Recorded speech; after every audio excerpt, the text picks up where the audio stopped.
Querido amado Pai dos céus, venha, Pai, aqui nos reavivar, nos renovar cada dia, Pai, com a Tua santa palavra e a Sua glória, Pai querido. Perdoe os nossos pecados, nossas faltas contra Ti, Pai, pois não somos merecedores de nada. Pai, venha ser agora com esse culto da noite, que esse culto seja de bom grado aos Seus olhos e aos Seus ouvidos, ó Pai querido.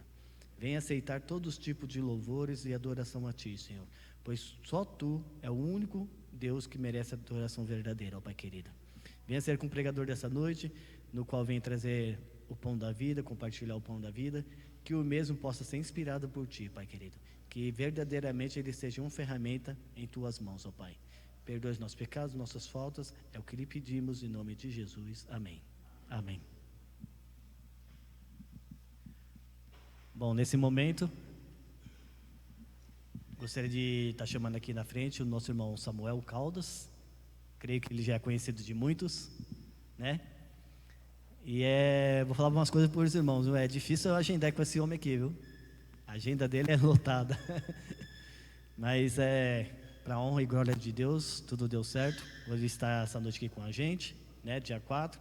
E no próximo domingo também ele estará aqui conosco, se assim Deus permitir, né, Samuel? E que assim possamos absorver o máximo do conteúdo que ele tem para passar para a gente. E além de a gente estar absorvendo o conteúdo que ele vai transmitir para a igreja, que a gente consiga colocar em prática em nossa vida o que a palavra de Deus está pedindo, ok? Samuel, seja bem-vindo, e contigo agora a palavra.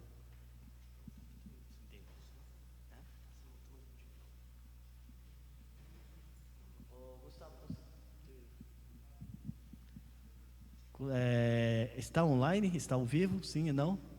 Não? Só gravado, né? Tá ok.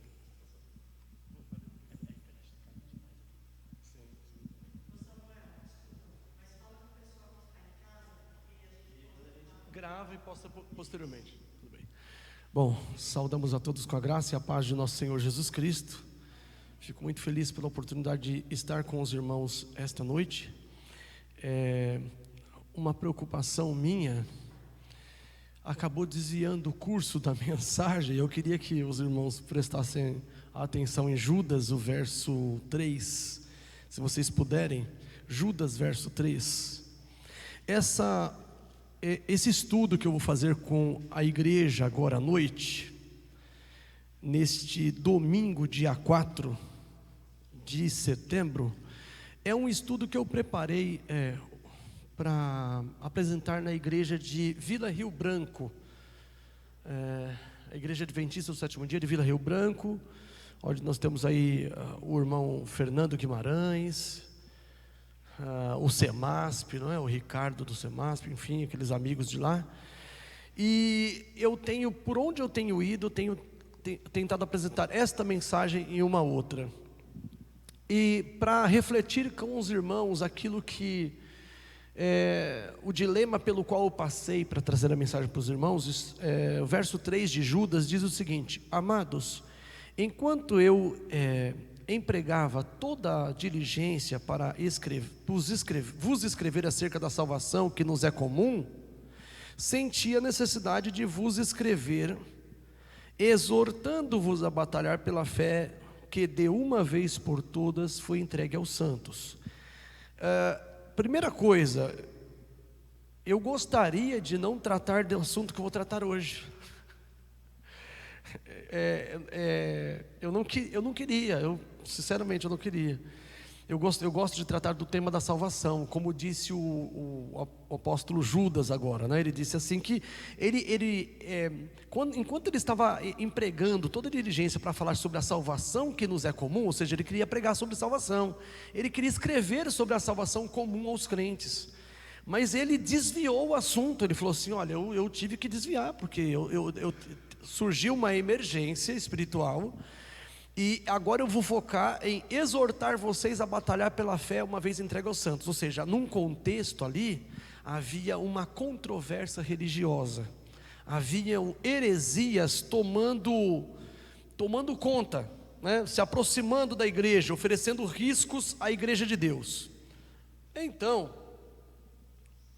Mas, peraí, deixa eu ver o que está aqui, pronto.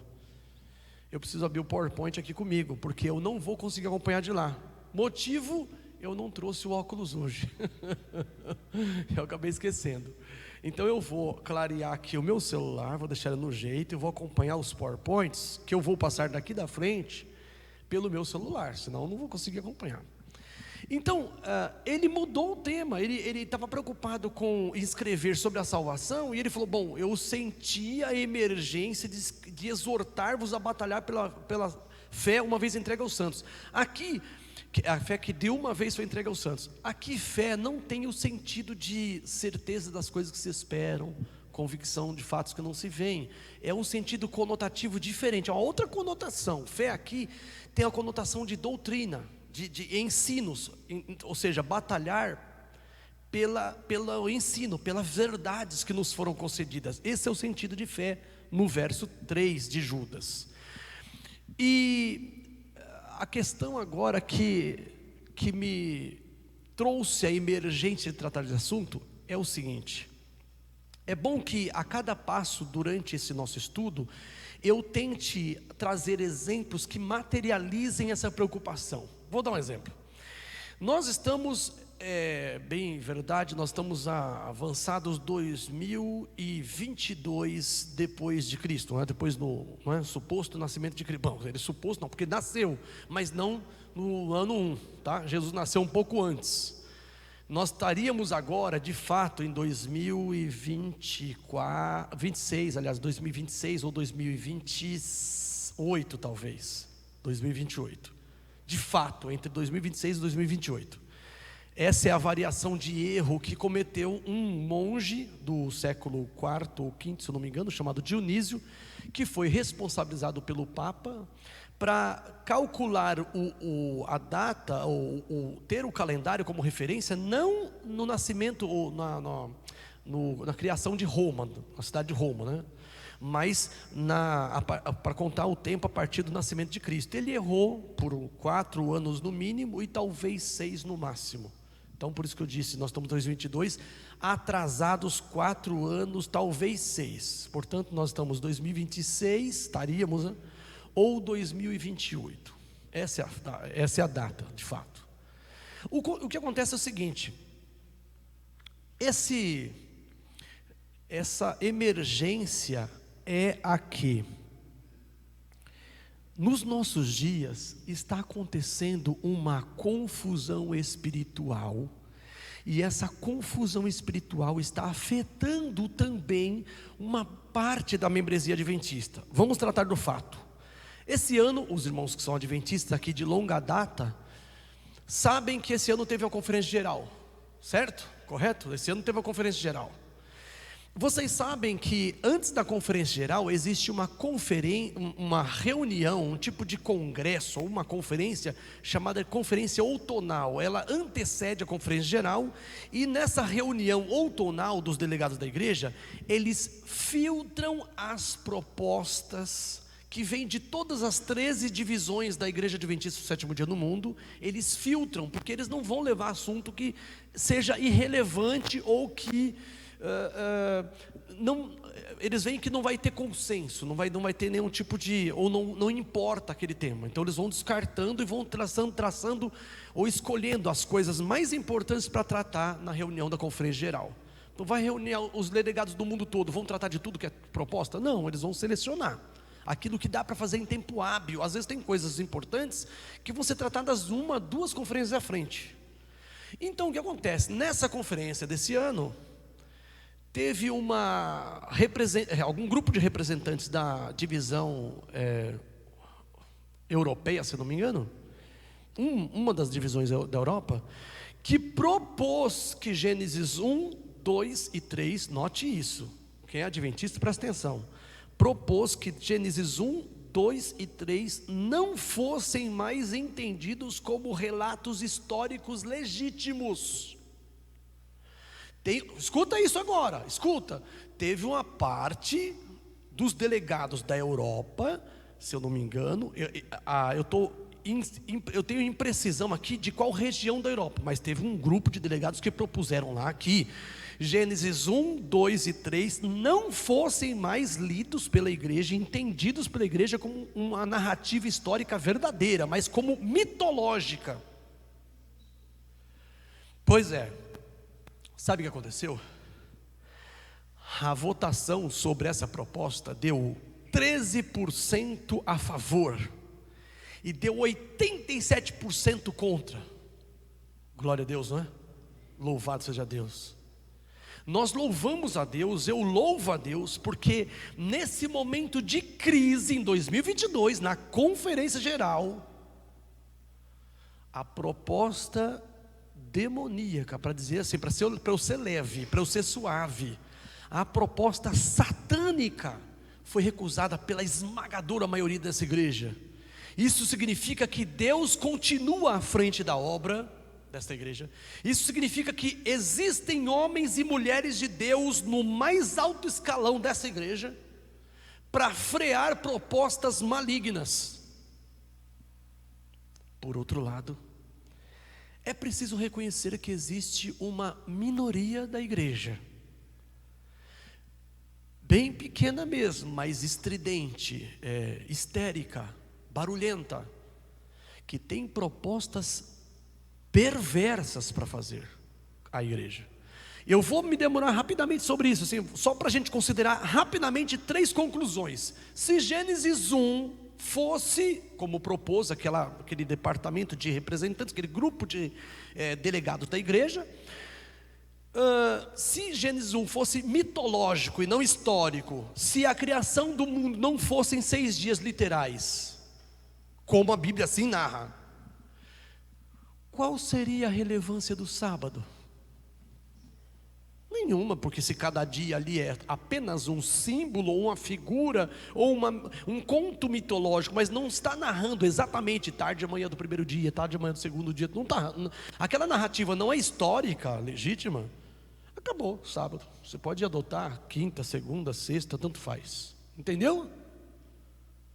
Qual a implicação? Vamos para o capítulo 2. Quais as implicações que teríamos se Gênesis 2 fosse entendido como simbólico, como mitológico, como se não fosse uma narrativa histórica, legítima? Vamos lá, Gênesis 2, o que acontece? Deus, o escritor Moisés, ele dá atenção especial a descrever como foi a criação de Adão e Eva lá no 6º dia do Gênesis 1.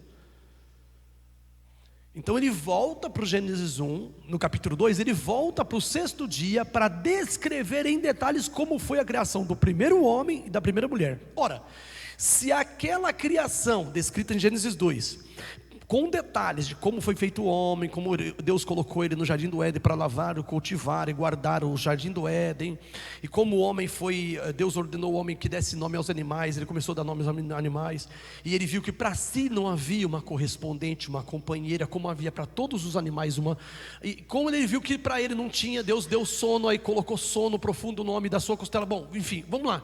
Se aquilo não fosse verdade, né? Qual a relevância do casamento? Qual seria a importância do relacionamento heterossexual? Fica tudo relativizado, tanto faz você ter relação com, seja lá com o que você quiser. Porque não existiria, no caso, né, na proposta, não existiria um fundamento histórico revelado por Deus profeticamente, dando a importância devida ao relacionamento matrimonial. O casamento seria praticamente relativizado. Mas não bastasse isso, no capítulo 3, e aí fica pior ainda, as coisas vão piorando, sabe? Capítulo 1, 2 e 3 de Gênesis. No capítulo 3, nós temos lá no Gênesis o relato da queda do homem no pecado. Digo homem enquanto raça humana, homem e mulher. Se aquele relato do 3 fosse apenas mitológico, um relato, um tipo conto da carochinha, qual a importância do pecado? Não tem pecado.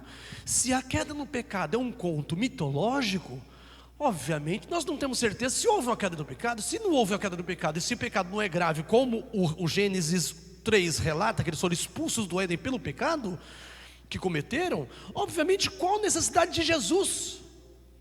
Se não tem pecado, qual é a necessidade de Cristo? Você entendeu onde vai parar? Gente, a proposta foi, por isso que eu falei para vocês, eu não estou exagerando quando eu disse para vocês, a proposta daquela parcela dos delegados da igreja, de considerar Gênesis 1, 2 e 3 como demoníaca, satânica, eu não estou brincando, eu estou falando verdade, eu estou sendo o mais claro possível, não dá para suavizar o perigo.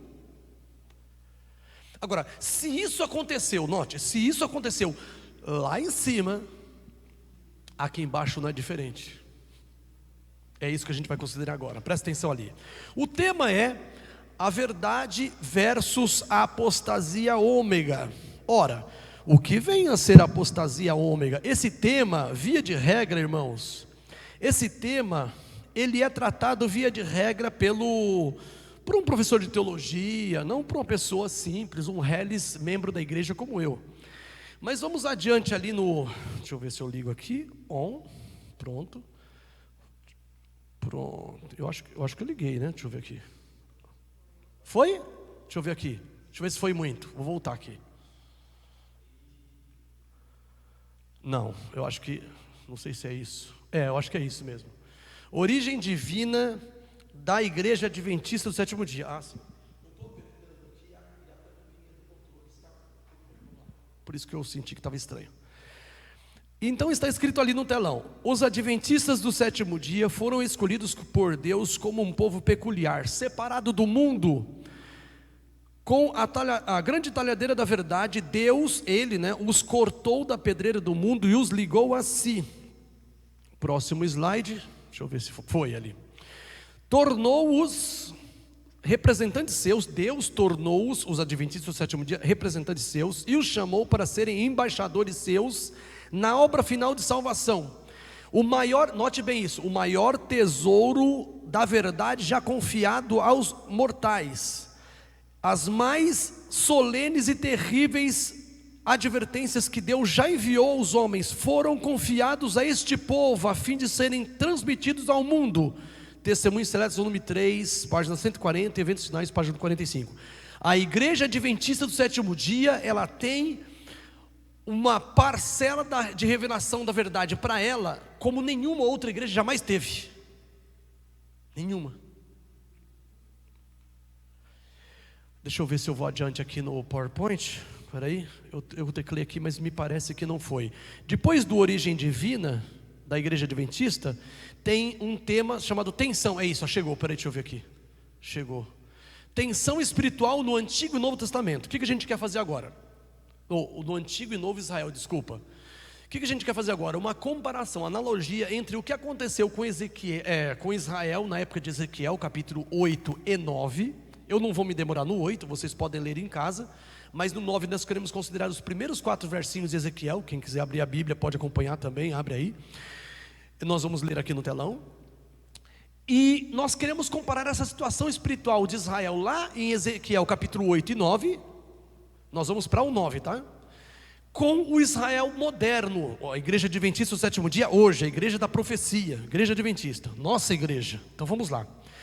Em Ezequiel capítulo 9, verso 1 e 2, 3 e 4, diz o seguinte, na ordem: então me gritou aos ouvidos com grande voz, dizendo: fazei chegar os intendentes da cidade, cada um com a sua arma destruidora na mão, e eis que vinham 6 homens a caminho da porta superior que olha para o norte, e cada um com a sua arma destruidora na mão, e entre eles um homem vestido de linho com um tinteiro de escrivão à sua cintura, e entraram e se puseram junto ao altar de bronze. Ezequiel 9, verso 1 e 2. Vamos para o Ezequiel 9, verso 3 e 4. Diz o seguinte: e a glória do Senhor, do Deus de Israel, se levantou de sobre o querubim sobre o qual estava, indo até a entrada da casa, e clamou ao homem vestido de linho, que tinha o tinteiro de escrivão à sua cintura, e disse-lhe o Senhor: passa pelo meio da cidade, passa pelo meio de Jerusalém e marca com um sinal as testas dos homens que suspiram e que gemem por causa de todas as abominações que se cometem no meio dela. Quando eu falei para os irmãos estudarem em casa, dê uma olhada lá em casa no capítulo 8. No capítulo 8 de Ezequiel, Deus chama Ezequiel e começa a apresentar para ele revelações sobre o estado espiritual da nação. E ele começa a mostrar assim, Deus transporta Ezequiel para um lugar, para um momento, e fala assim: Ezequiel, o que você está vendo? Aí ele começa a dizer o que ele está vendo. Estou vendo tal coisa, tal coisa, tal coisa. Ele fala assim: Ezequiel, você está espantado com o mal que você está vendo? Eu vou te mostrar abominações piores.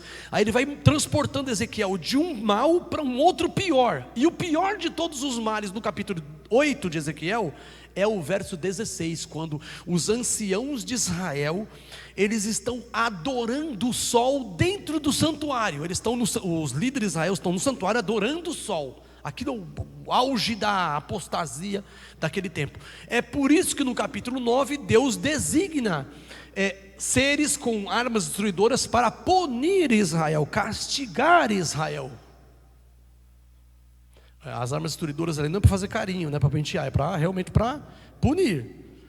Então, mas o texto, a bênção do texto é que existe na Jerusalém um grupo de pessoas que suspiram e gemem pelas abominações que cometem na igreja. E essas pessoas são o que? São seladas. E esse evento, Ezequiel 9, é um evento tipológico, porque antes da destruição das últimas 7 pragas do Apocalipse, Deus também vai fazer o quê? Ele vai selar um grupo que a Bíblia chama de 144 mil, entende? Vai selar, para eles também serem preservados da destruição no mundo, assim como aconteceu em Ezequiel. Aí, vejamos isso no Israel, tensão espiritual. Deixa eu ver se entra o texto ali. Eu não sei se é mau contato aqui. Entrou já, gente? Deixa eu ver aqui. E a glória de Deus de Israel, não, tem que ir para o próximo slide aí, pessoal. Deixa eu ver se o Samuel consegue dar uma tecladinha lá. Não está indo aqui não, viu? Eu não sei se é uma questão da bateria ou que eu não liguei direito o aparelho. Foi? Os adventistas do sétimo dia? Não, origem, para frente. Eu estou clicando aqui para ir para frente e não está indo. Você pode colocar para frente, Samuel? Eu estou teclando na da direita, não está indo. Não está acendendo. Pois é, mas deixa eu ver se vai agora. Não está ligando a luz. Passa daí então, por favor. Passa daí, por favor. Então vamos para o próximo. Dá uma olhada aqui. Zeca, obrigado, viu? Dá uma olhadinha. Então, próximo slide. Deixa eu comandar aqui então. Vai lá, próximo slide, por favor. Não, foi muito. Foi. Ah, tá. O que aconteceu aí? Deixa eu ver então. Nossa, foi no instante umas 20 vezes. Muito bem. Nossa, como está indo rápido agora. O que aconteceu? Rapaz, então é isso, ok. Vamos lá. Então pronto, consideramos Ezequiel. Agora vamos para aqui. Tensão espiritual no Israel novo agora. Vejamos o que diz o Espírito de profecia. Obrigado, irmão Zeca. Diz o seguinte, acompanha comigo por favor a leitura. Quem subsiste no conselho de Deus a este tempo são aqueles que, por assim dizer, desculpam os erros entre o professo povo de Deus e murmuram em seu coração, se não abertamente, contra os que reprovam o pecado? São os que tomam atitude contra eles e se compadecem dos que cometem o erro? Não, absolutamente, esses não subsistem. Nessa parte da mensagem, eu queria que vocês prestassem atenção numa coisa. Ela começa a fazer uma pergunta lá em cima no texto, e ela só responde nas últimas 2 linhas. Ela diz, não, absolutamente. Ela está perguntando o quê? Que no momento do selamento, quem subsistirá ao conselho de Deus? Ou seja, quem continua debaixo dos favores de Deus, continua na graça, digamos assim, salvos. E ela diz: são aqueles que murmuram em seu coração, ou quando não abertamente, contra os que repreendem o pecado. Aí no final ela diz: não, esses não subsistem. Ou seja, falando do selamento, o mesmo que aconteceu em Israel vai acontecer com a igreja que igreja? Adventista do sétimo dia. O que aconteceu lá ia se repetir quando? Agora. O selamento que houve lá vai acontecer agora, no final dos tempos. E os que foram poupados da destruição naquele tempo são equivalentes àqueles que vão ser poupados da destruição no tempo atual. E esses que são poupados não são os que amparam as mãos dos pecadores de Sião. Note bem o próximo texto ali, ó. A menos que se arrependam, olha o texto ali, a menos que eles se arrependam e deixem a obra de Satanás em oprimir os que têm a responsabilidade da obra, e se arrependam em suster as mãos dos pecadores de Sião, jamais receberão o selo aprovador de Deus. Cairão na destruição final dos ímpios, representada na obra dos 5 homens que tinham as suas armas destruidoras na mão. Note bem, a parte mais importante dessa consideração, até o momento da mensagem de hoje, é esse slide aqui, ó. O slide diz assim: notem cuidadosamente este ponto: os que receberem o puro sinal da verdade, neles gravado pelo poder do Espírito Santo, representado pelo sinal feito pelo homem vestido de linho, são os que suspiram e gemem por causa de todas as abominações que se cometem aonde? O que está escrito ali, irmãos? Olha, agora a luz está funcionando, olha, ó. O que está escrito aqui, ó? Na igreja. Então, em Ezequiel 9, verso 4, fala de abominações que acontecem na cidade de Jerusalém. Mas aqui fala de todas as abominações que se cometem na igreja. O que existe aqui? Um paralelo entre a cidade de Jerusalém, Ezequiel 9, e a igreja de Deus nos últimos dias. E fala que assim como lá houve abominações, haveria também na igreja de Deus nos últimos dias. Uma abominação mencionei hoje. Essa proposta de considerar Gênesis 1, 2 e 3 como se fosse uma figura de linguagem, uma construção, uma narrativa ficcional, não é? Uma narrativa mentirosa, mitológica, só para a gente ser enganado, vamos dizer assim, não é? Não, o mundo não foi criado em 6 dias, e o sábado não tem nada de especial, e casamento não precisa ser assim, e nem pecado existe, para que Jesus? Meio assim, sabe? A ideia é essa. A ideia, nas implicações da proposta, é essa. Agora, vamos lá. O que acontece com o Apocalipse? O Apocalipse fala da igreja o seguinte, Apocalipse 12, 17, está ali, ó, agora, colocado lá. E o dragão irou-se contra a mulher e foi fazer guerra.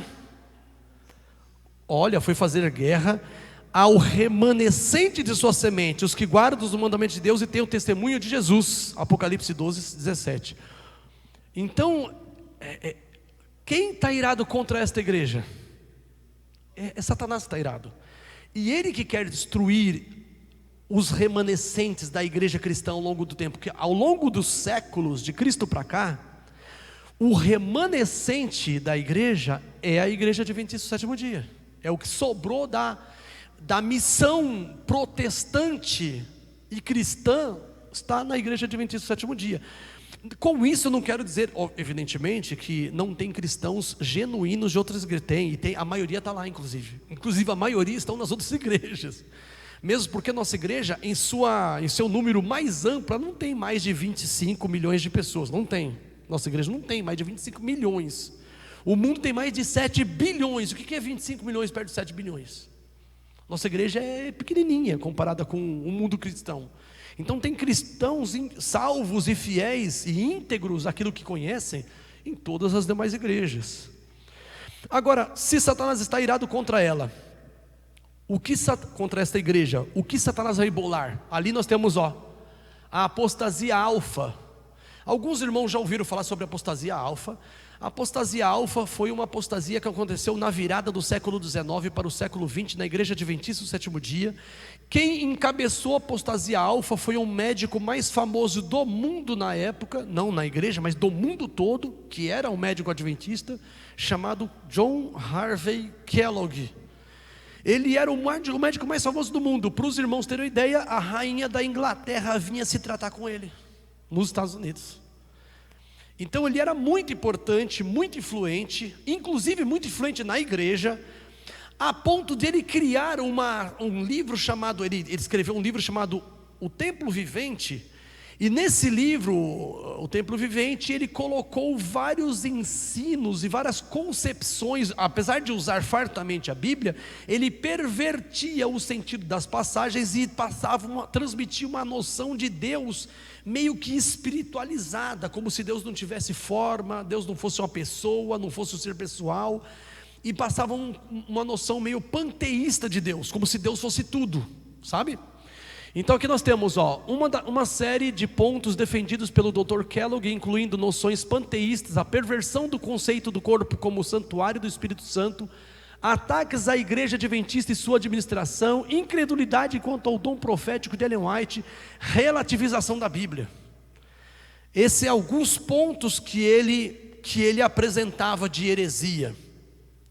E o que Ellen White diz sobre isso? Ela diz assim, que estão fazendo, olha o alarme que Ellen White faz. Quando ela está lá, viva, né, profetiza, ela percebe o perigo e ela faz um chamado aos membros da igreja, aos líderes da igreja, dizendo: que estão fazendo os servos de Deus para erguer a bandeira de um assim diz o Senhor contra este mal? Os instrumentos do inimigo estão trabalhando sem trégua para prevalecer contra a verdade. Onde se encontram os fiéis guardas do rebanho do Senhor? Onde estão os seus vigias? Acham-se eles na elevada torre dando o sinal de perigo, ou estão permitindo que o perigo passe despercebido? Eu penso assim, comigo, né? Eu fico pensando assim, diante desse alarme lá, eu falo assim, graças a Deus que a igreja na apostasia alfa tinha uma profetisa viva para enfrentar o perigo. Hoje nós estamos na apostasia ômega. Deus tem uma profetisa viva? Ou um profeta vivo? Não. Com a missão profética determinada como tinha dela? Não, nós não temos. E eu penso, se lá foi difícil hoje, sem profeta ainda, nós temos as mensagens dela, mas quantos são os que leem? Quantos são os que estudam as mensagens da profetisa de Deus para a igreja dos últimos dias? Então, ela diz assim: não vos enganeis, muitos se afastarão da fé, dando ouvidos a espíritos sedutores e doutrinas de demônios. Temos agora perante nós, ela fala do tempo dela, tá? O alfa desse perigo. O ômega será de natureza mais... Irmão, se o ômega será mais assustador do que o alfa, uau! O ômega já está acontecendo dentro da igreja há pelo menos uns 20 anos. E eu nem sabia até idos de 2009, 2010 mais ou menos, quando eu fiquei sabendo que a apostasia ômega já estava acontecendo. E eu não sabia que ela ia tomar essa forma que tomou hoje. Eu fiquei assustado porque quando eu entrei, eu sou um membro da igreja adventista antigo. Eu me batizei, eu tenho 52 anos, eu nasci num lar adventista. Meus pais, adventistas, e meus avós maternos já eram adventistas desde 1942, por aí, 40 mais ou menos, meus avós maternos. Meu pai cantou no Quarteto Mensagem, no Quarteto Jazz, gravou 2 ou 3 CDs no Quarteto Jazz. O meu pai canta no Quarteto Herança agora. Meu pai canta com o pastor Paulo Reis, que era o pastor do Quarteto Ministry, não sei se vocês se lembram. Era o primeiro tenor do Quarteto Ministry. Meu pai canta com o Paulo Reis, canta com o Eliseu lá de Campinas. E enfim, ele está cantando com 2 quartetos agora, pelo menos. Então nós sempre fomos do louvor da igreja, do estudo, da família sempre foi. Só que eu me batizei no dia 30 de outubro de 1988. Eu tenho 52 anos, me batizei com 18 anos de idade. Eu nasci em 1970.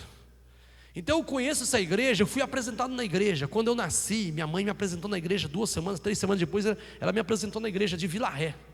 Eu fui educado no hall do berço da igreja de Vila Ré.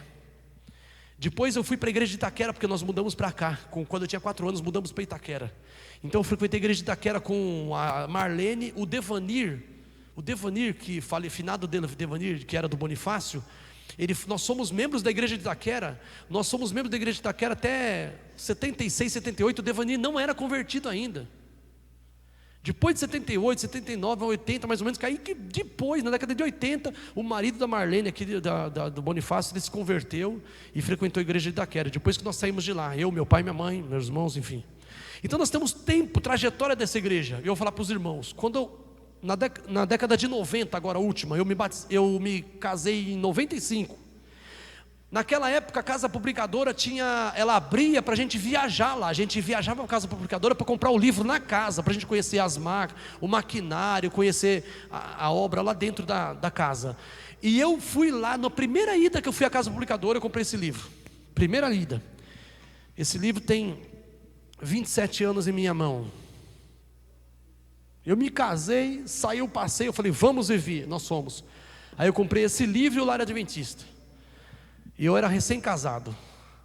Quando eu lia o capítulo que fala sobre a apostasia ômega aqui nesse livro, eu não sabia como seria. Hoje é um choque ver o que está acontecendo e como a apostasia ômega se manifesta dentro da igreja. Lembre, é uma minoria que está envolvida com a apostasia ômega. Deus é Senhor dessa igreja.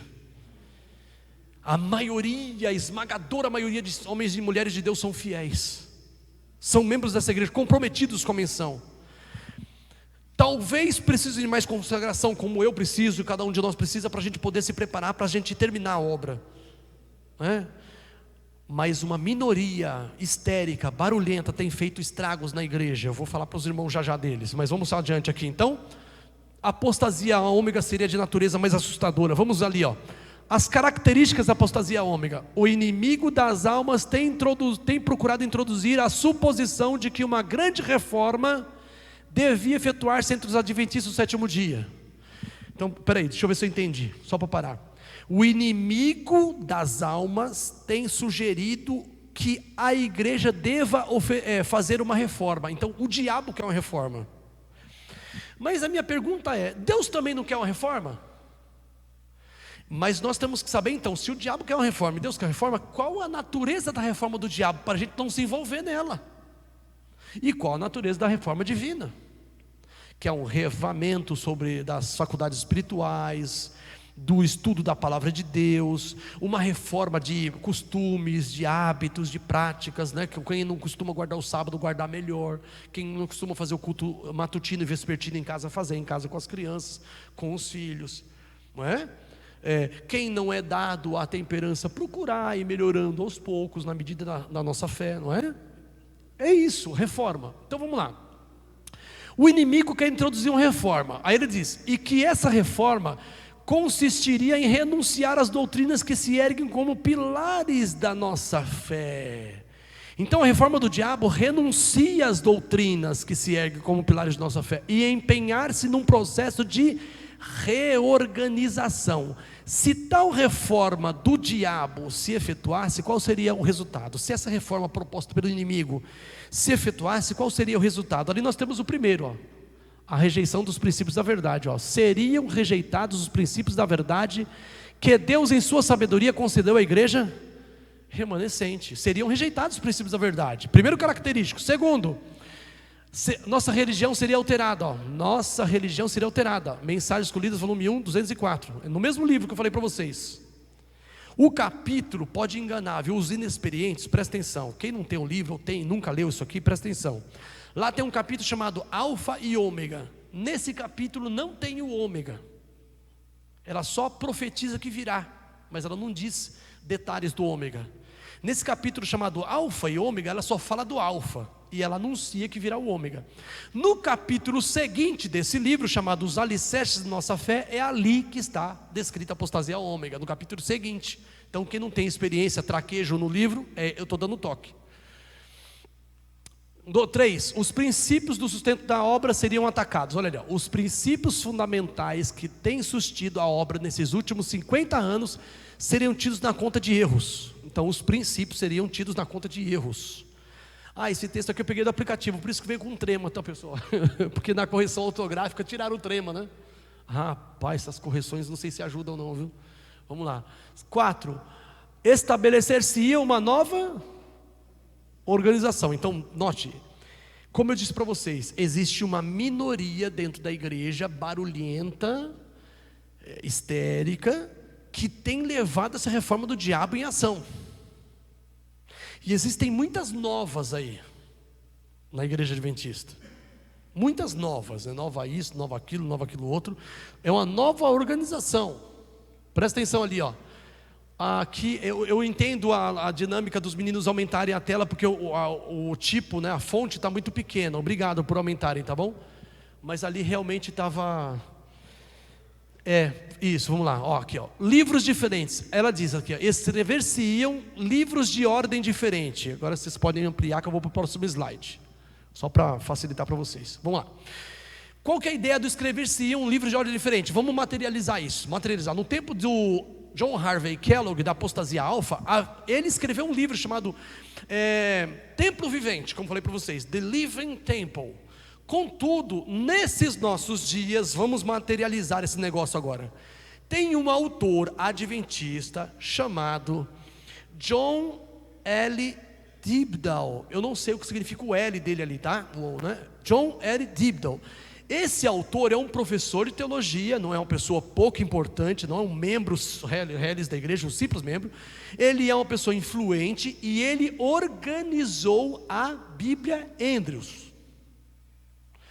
Contudo, embora a Bíblia tenha ficado muito boa pela participação de vários membros, né, muito excelente Bíblia, ele pessoalmente criou um livro chamado Hunger no inglês. E nesse livro Hunger, ele propõe, vejam só, oração centrante. Oração centrante é como se fosse aquela ladainha, aquela repetição de budista quando está orando. Vocês já viram essa repetição dos budistas? Já viram? Alguém teve um amigo budista, já foi lá na casa, de repente encontrou a pessoa lá fazendo uma reza dele? Ele repete aquele refrão direto, Nam-myoho Geikyo. Eles começam lentamente, Nam-myoho Geikyo. Aí depois eles começam a acelerar, Nam-myoho Geikyo, Nam-myoho Geikyo, Nam-myoho. Assim, eles falam fazendo assim direto. Estou falando que eu tive amigos que eram budistas, eu convivi ali. Então escuta essa. Ele ensina isso nesse livro. O John L. Dibdall ensina isso, um professor de teologia, dentro do livro que o adventista devia fazer. Ele diz lá, orientando a gente, você deve pegar uma palavra, começar a fazer oração e repetir aquela palavra constantemente até você atingir um nível tal. Enfado mental e um êxtase espiritual.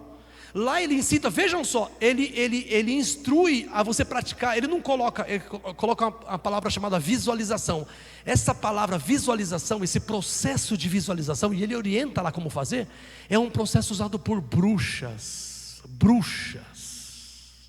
Ele coloca no livro dele. E esse livro foi traduzido para o português. Eu não sei se por carteirada, por influência, por não sei o que. De repente a casa falou, o John L. Dibdall, a casa publicadora, publicou o livro com o título de A Busca.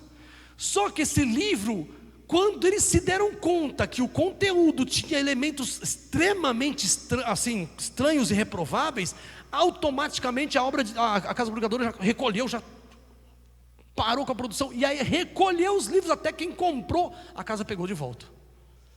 Porque era material o quê? Mas aqui tem homens de Deus, entendeu? Aqui tem homens de Deus, que podem num primeiro momento não ter notado, mas assim que notaram, eles, sumiram. Procura esse livro agora, você não encontra mais. Procura esse livro, A Busca, em português, você não encontra mais. O último a comprar esse livro material foi o André, amigo nosso aqui do Bonifácio. Foi o André, ele comprou o livro A Busca. Eu estou dizendo, parei para fazer isso, para materializar o que eu estou falando. A apostasia ômega está em andamento agora, e eu estou materializando isso, dando os spoilers para vocês, mostrando o que é. Sexto item, introduzir-se um sistema de filosofia intelectual, parando para pensar e para materializar isso. Vamos lá. Tem um pastor da igreja, um ex-pastor da igreja presbiteriana, não é uma questão pessoal, não conheço ele, não sei nada disso, mas é conceitual. Esse ex-pastor presbiteriano, ele tem sido um tipo de um líder espiritual do cristianismo progressista nas redes sociais, sobretudo youtuber. O nome desse homem é Caio Fábio.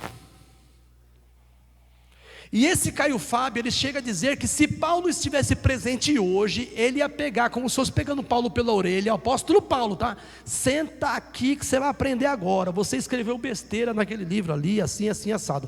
Porque esse Caio Fábio, ele acredita que Paulo não escreveu corretamente o Novo Testamento.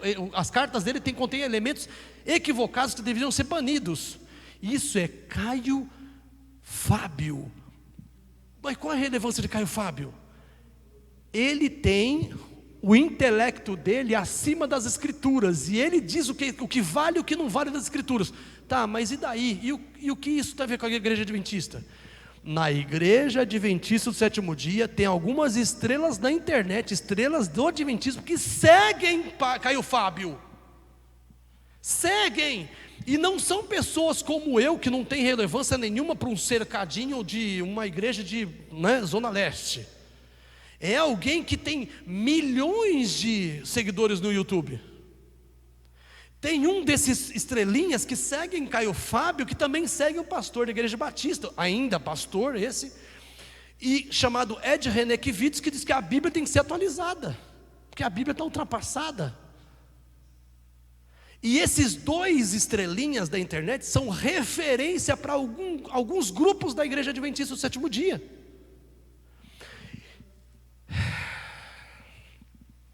Perfis: adventista subversivo, Marias e Madalenas, adventista gay, e vários outros perfis têm seguido a mesma lógica que corrói a autoridade da palavra de Deus e da profecia. Aquilo que a Bíblia diz que é, eles dizem que não é. Eles vão recontextualizar, eles vão usar manobras intelectuais, filosóficas, para validar a mente sobre a revelação. Não é a revelação sobre a mente, não é a Bíblia que manda, é a mente, é o intelecto que manda. Irmãos, isso é catastrófico, embora, como eu falei para vocês, ainda bem, louvado seja Deus, que a maioria da igreja não se inflamou com isso. A maioria da igreja, mas o problema é que muitos da igreja que não se envolvem com isso, nem acreditam nisso, nem sabem que isso está acontecendo. Sabe por quê? Porque eu sou velho, tenho 52 anos, eu já sou do Antigo Testamento da igreja, e como membro do Antigo Testamento, eu vejo jovenzinhos, membro do Novo Testamento, que estão ligados na internet direto. Eles não têm o mesmo filtro bíblico e profético que nós. Então os jovens estão caindo nisso, mergulhando nisso, enquanto nós que somos mais velhos e temos a noção que isso está errado, a gente precisa dar o alarme. O alarme. Olha ali, ó, sétimo, a apostasia ômega era o quê? Irmãos, a apostasia ômega é urbana. O que significa isso? Presta atenção ali, ó. Os fundadores desse sistema iriam às cidades, não está falando que eles iam para a zona rural, realizando uma obra maravilhosa. Ou seja, é uma nova, e mais uma nova, e mais uma nova. Tem sempre um nova na frente. Nova, é uma nova organização que adultera a Bíblia Sagrada para acomodar aos pecados mais variados dentro dos que visitam a igreja. Olha ali, desvalorização do sábado e do Criador. O sábado seria naturalmente o quê? Menosprezado, como também o Deus que o... Olha isso, tem um professor de teologia da igreja adventista que é brasileiro, mas ele está nos Estados Unidos. Não estou falando do Wilson Paroski, que esse aí é nota 10. Esse aí é nota 10, não tem nem o que falar. É só bênção o Wilson Paroski. Mas tem um professor brasileiro que dá aula fora do Brasil para pastores, porque é professor de teologia. E ele foi entrevistado na internet e ele falou assim, e a questão do sábado, o que você diz? Aí perguntou o entrevistador para o professor de teologia adventista, jovem, viu? E aí ele falou assim: o sábado é o seguinte, é você entender o princípio que nem tudo é trabalho, nós temos que descansar também. Por exemplo, aí ele cita um exemplo, um pastor evangélico, já afinado, né, que eu li a biografia dele, uma bênção, ele viveu 25 anos guardando a segunda-feira. Aí ele falou, o professor de teologia adventista, ele entendeu, tem que parar, nem tudo é trabalho, tem que parar um dia. Ele parou a segunda-feira, ele fez da segunda-feira o sábado dele, eu fiz o sétimo dia, meu sábado. Pergunta, a questão do sábado, a escolha nossa ou é de Deus? A Bíblia diz que eu estou na liberdade de escolher qualquer dia? Ou é Deus que escolhe o dia, abençoou e santificou o dia de sábado?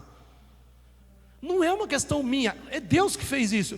E o professor passou de outro jeito. Esse mesmo professor foi numa reunião para jovens adventistas, aqui do Brasil, e a reunião estava lotada, o cenário estava todo, estava tudo apagado no pessoal assistindo, e ele num palco escuro, assim, só com a luz nele, né? O resto tudo escuro.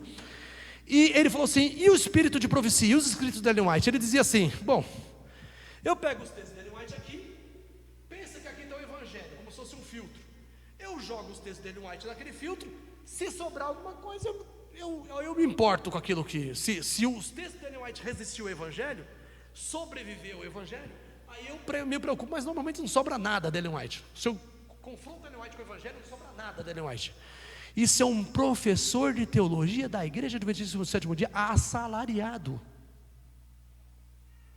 Por que eu estou apontando isso para vocês? Irmãos, nós estamos na última hora. Jesus Cristo brevemente há de voltar.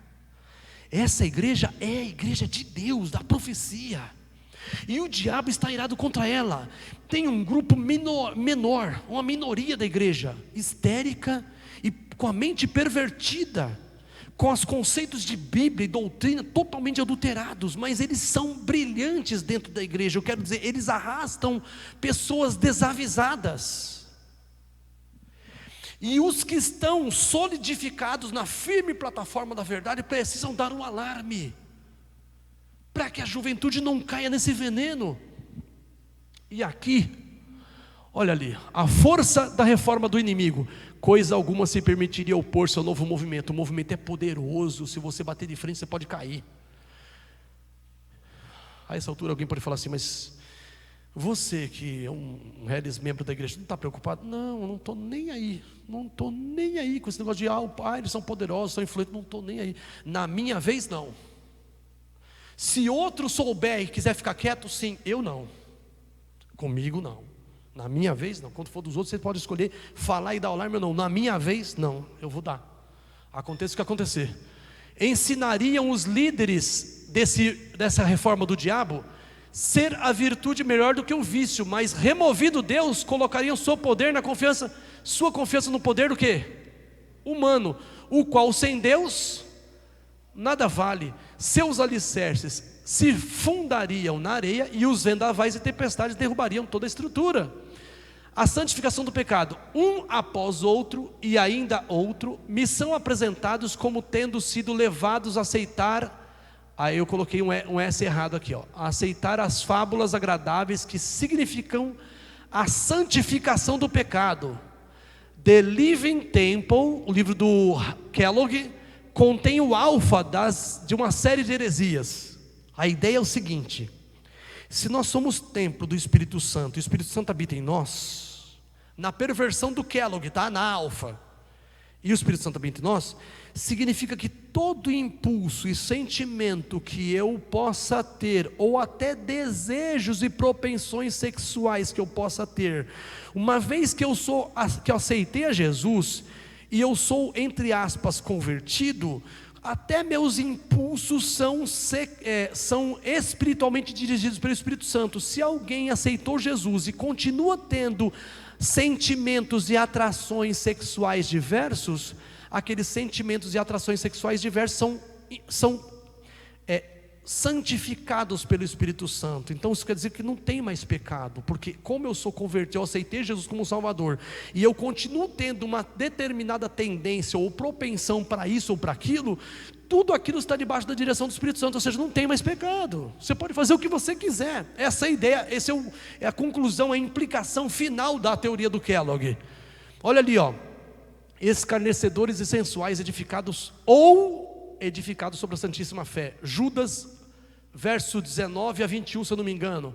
Os quais vos diziam que nos últimos tempos haveria escarnecedores que andariam segundo o quê? Suas ímpias concupiscências. Não, presta atenção, irmão, assim, ó, ou você e eu somos cristãos que vivemos sob a tutela do Espírito Santo e não fazemos a vontade da nossa carne, antes combatemos contra a vontade da carne, ou nós não somos do Espírito Santo, o Espírito Santo não está com a gente vai dividir a igreja. Presta atenção ali, ó.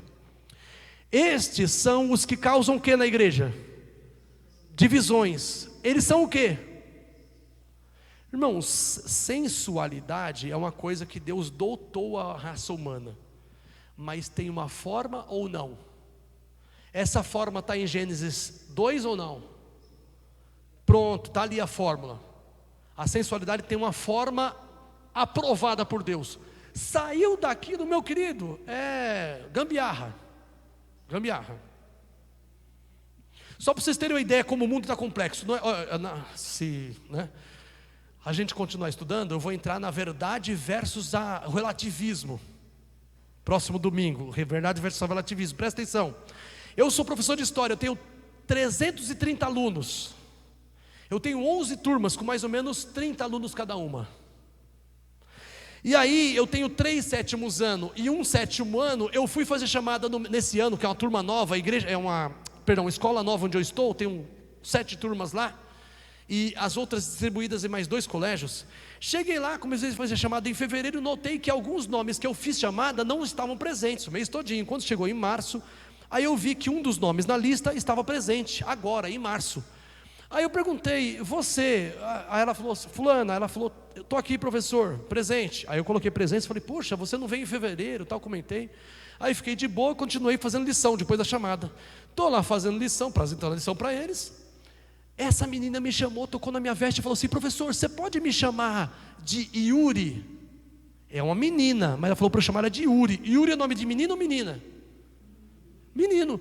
Aí eu falei, fulano, eu posso chamar de Luke Skywalker, de Buzz Lightyear, de Nabucodonosor ou Abednego, eu posso chamar o que você quiser. Qual o nome que você quer? Ela falou, Yuri, tudo bem, te chamo de Yuri. No mês de abril chegou outra, isso é 7º ano, tá, igreja? 7º ano é crianças de 12 anos de idade, mais ou menos. E aí no mês seguinte chegou uma nova aluna, removida de uma outra escola para a minha. Chegou na minha, aí eu vi um nome diferente na lista, falei, fulano. Aí ela, você é nova, seja bem-vinda, tal, né? Eu falei com ela, na hora ela levantou a mão, professor, não me chama desse nome não, me chama de Dylan. Beleza, eu te chamo de, né, Buzz Lightyear, eu chamo de Luke Skywalker, de Nabucodonosor, não tem problema. Aí toda vez que chega no nome dessas crianças, eu chamo o nome que ela quer, de Yuri, de Dylan e tal, né? Aí teve um dia que as duas vieram conversar comigo na minha mesa, eu estava corrigindo, vistando os cadernos, né, conferindo as lições. Elas chegaram do lado, professor, a gente queria fazer uma roda de bate-papo com os alunos, conversando sobre essas questões de sexo, né, de opções sexuais. Eu falei, eu sou da prefeitura, eu sou, né, professor concursado da prefeitura, eu não mando lá, eu mando na minha classe, na minha aula só também, né, não nas outras.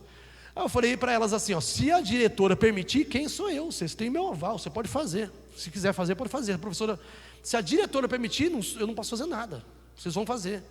Aí ela falou, que legal, professor, obrigado pelo seu apoio. Aí elas continuaram conversando do meu lado, e eu corrigindo o caderno. Aí um falou assim, uma falando com a outra, tá? Porque eu sou menino, eu também sou menino. Aí eu fiquei só, meu pai, eu vistando o caderno, né? Aí elas falaram assim, não é, professor? Ela só olhou para mim assim, não é, professor? Eu olhei para elas assim, baixei a cabeça e falei, meu pai, o que eu faço? Dirija agora, assim, eu não quero magoar, eu não quero... Aí eu falei assim para elas, meninas, deixa eu falar uma coisa para vocês.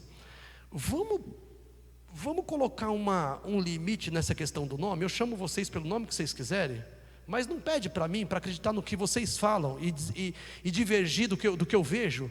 Irmão, se eu estou vendo aqui, eu estou aqui, e estou vendo esse livro aqui na mão, você vai falar para mim que esse livro aqui é um rinoceronte? Peraí, se eu vejo um livro, você fala para mim, não é um livro, é um tamanduá. Eu acredito no que você fala ou no que eu vejo? O que eu vejo é uma coisa, aí você fala, não, eu quero que você acredite, você professor, você tem que se adaptar ao que eu falo, não interessa o que aconteça. Irmãos, ó, isso aqui é princípio de conhecimento, presta atenção, ó, cognitivo, processo cognitivo, como acontece? Presta atenção nisso. O processo cognitivo todinho é esse, todinho começa por aqui, ó. Sujeito pensante, escuta essa, sujeito pensante e o objeto pensado.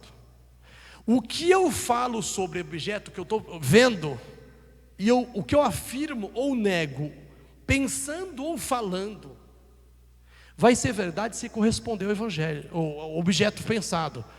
O que é verdade então? Verdade é uma relação, eu estou adiantando o tema de semana que vem. Verdade é uma relação entre o sujeito pensante e o objeto pensado. Se eu digo que esse livro não é um livro, é um piano, será verdade ou mentira? Porque não corresponde ao piano, o piano é aquilo ali, e o livro é isso aqui. Aí você, mas eu penso que é piano, não interessa o que você pensa. Ok, então toca com ele. Toca aí uma música com o livro. Você está entendendo ou não? A menina fala para mim, eu sou outra coisa. Eu falo, então vai, bate asa e voa. Vamos lá, eu quero ver se você voa. Ah, mas eu sinto que eu sou... Bom, se eu falar para vocês, eu tenho 1,68 m. Se eu falar para vocês que eu sou uma negra sul-africana de 1,90 m, você vai acreditar? Que eu sou uma negra sul-africana de 1,90 m, você vai acreditar? Porque eu estou falando? E se você não aceitar, eu vou processar você porque você é homofóbico, ou você é transfóbico, ou você entende uma coisa dessa, não? O mundo está louco. E para não bastar, o problema, a loucura está chegando também dentro do arraial, sim ou não? Dentro do arraial adventista, essa loucura. Isso é humanismo, relativismo, isso é ideologia de todo tipo, é feminismo, é um monte de ismo. Todos eles do inferno. Olha ali, ó. Os quais vos diziam que nos últimos tempos haveria... Não, isso aqui já passei, vamos lá. Aqui, ó. Se a obra continha o alfa, a obra do Kellogg, dessas teorias, ou o início, o ômega das afirmações contidas no The Living Temple pode se referir a uma forma reavivada dessas ideias fanáticas, uma espécie de falsa santificação em que alguém acreditava ser tão possuído pelo Espírito Santo que, olha aqui, irmãos, que todos os sentimentos, impressões e ações seriam considerados o quê? Então, se a pessoa é tão tomada do Espírito Santo, e ela entende que ela é tão tomada pelo Espírito Santo, que todo o sentimento que ela tem é santificado, se ela tem um sentimento homossexual, vai ser também santificado, entendeu? Eu vou seguir adiante, vou fazer só o ódio aos testemunhos aqui, o ódio aos testemunhos, vou passar, a alta crítica, vou passar, tem 2 textos da alta crítica, eu estou pulando aqui, ó. Olha o que diz esse último aqui, ó. Da alta crítica. Esses proponentes da alta crítica acertaram as coisas de modo a adaptar-se às heresias populares desses últimos. Se não podem subverter e torcer a palavra de Deus, se não podem ajustá-la a práticas humanas, eles fazem o que com a Bíblia? Irmãos, eles estão fazendo isso. Tem um grupo chamado Adventista Subversivo. Eles destroem a Bíblia. E a juventude adventista está seguindo. A juventude está seguindo esses grupos. E depois a gente chega na igreja, a gente faz uma campanha, uma semana de oração jovem, e a gente não vê aquele efeito que a gente via no passado. Aí a gente fala, o que está acontecendo? O apelo que eu faço para os irmãos, olha, esse é o apelo que eu faço para os irmãos. Eu termino com essas palavras. Amados, procurando eu escrever-vos com toda a diligência acerca da salvação comum, tive por necessidade de escrever-vos e exortar-vos a batalhar pela fé, que de uma vez foi dada aos santos. Irmãos,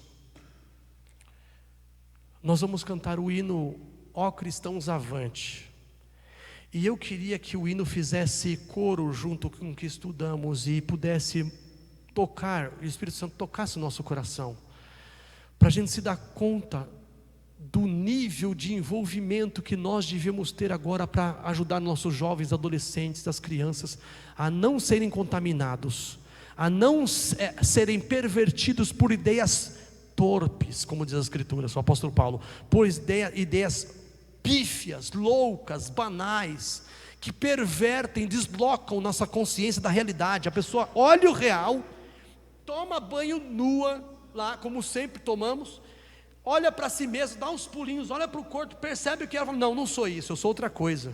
Irmãos, a coisa está feia. Feia. E tem perfis adventistas alimentando esse efeito e disseminação de ideologia. Por isso que eu recomendo a vocês. Recomendo Adventismo Sólido. Perfil do Instagram, quem tiver, Facebook, Instagram, Adventismo Sólido. Vai ter blog agora, vai ter blog. Eles estão se preparando para ter blog. Vai ter artigos mais longos, mais densos, embasando aqui o posicionamento adventista, profético, teológico, filosófico, etc. Adventismo Sólido. Michelson Borges, blog Outra Leitura. Tem um pastor negro da Bahia, do sul da Bahia, fantástico. Conheci ele pessoalmente em 2018, quando ele era departamental lá. Hoje ele está nos Estados Unidos, o nome dele é Eleazar Domini. O perfil dele é Fala Sério Pastor. Fala Sério Pastor. Siga o pastor Adolfo Soares, professor de teologia do UNASP. Siga o pastor Gilson Grutner. Expulsaram ele, assim, tiraram ele lá do UNASP. Ele foi para a Americana, a Igreja Central da Americana. Não tinha isso aqui de visualização no YouTube. Não tinha isso de visualização. Ele foi para lá, tem 5 mil, 4 mil, 3 mil visualizações. Porque o povo que estava acompanhando o UNASP na pandemia, o povo que acompanhava o Gilson Grutner no UNASP, quando ele foi expulso de lá para agradar essa membresia mais progressista, mais subversiva, revolucionária dentro da igreja, quando ele foi para a Americana bombou. Agora a Americana está no auge. Por quê? Porque o povo precisa de pregações boas, sólidas, princípios firmes, homens de Deus, e o Gilson Grutner é um deles, e outros pastores do mesmo naipe, da mesma qualidade, Deus tem levantado em nosso meio. E bendito seja Deus por isso. Deus tem um povo nessa igreja, e Ele dirige essa igreja. Portanto, tomemos cuidado com essas influências corruptoras, corrosivas, ideológicas que têm entrado no meio do povo de Deus. E permaneçamos firmes nessa luta, porque em breve Jesus voltará. Vamos cantar o hino então? Ó cristãos, avante!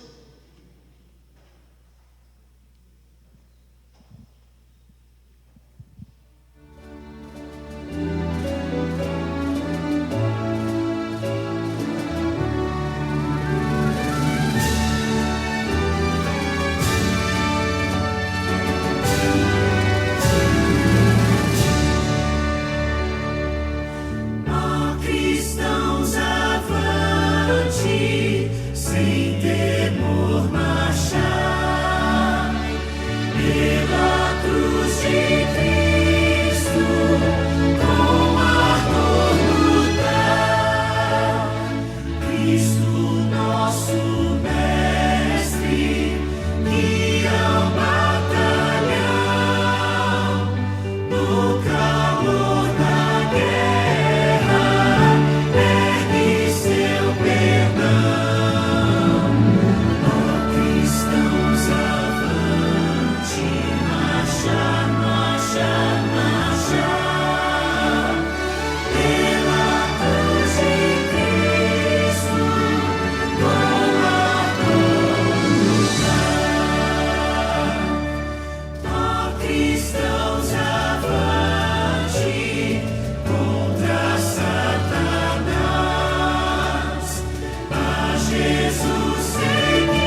oramos.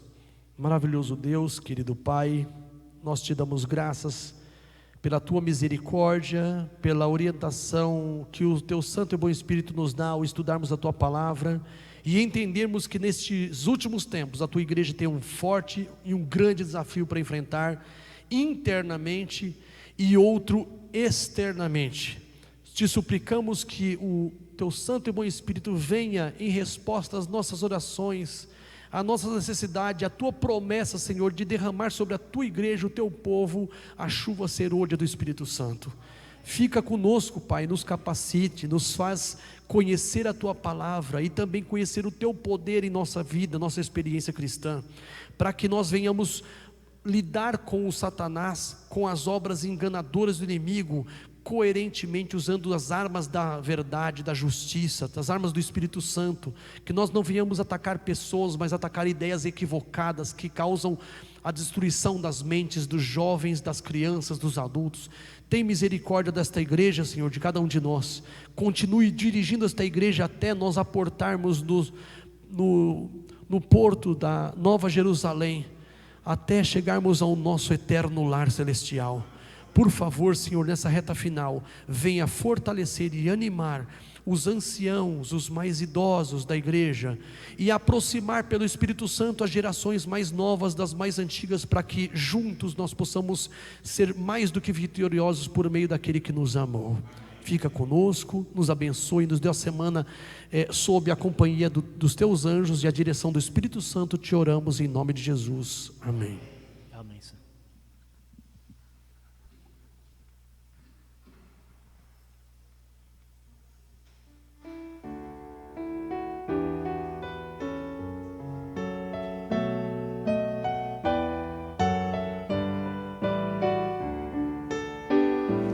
Ao sair deste santo lugar,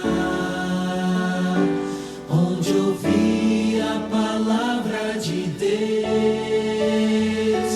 onde vim adorá-lo em paz, e o céu pôde ouvir meu louvor,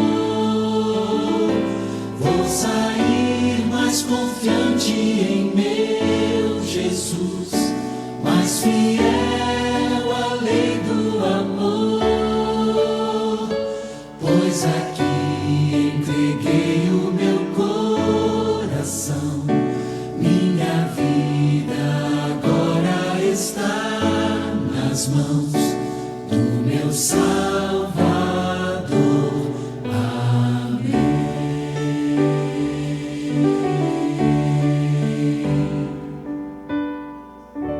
Amém.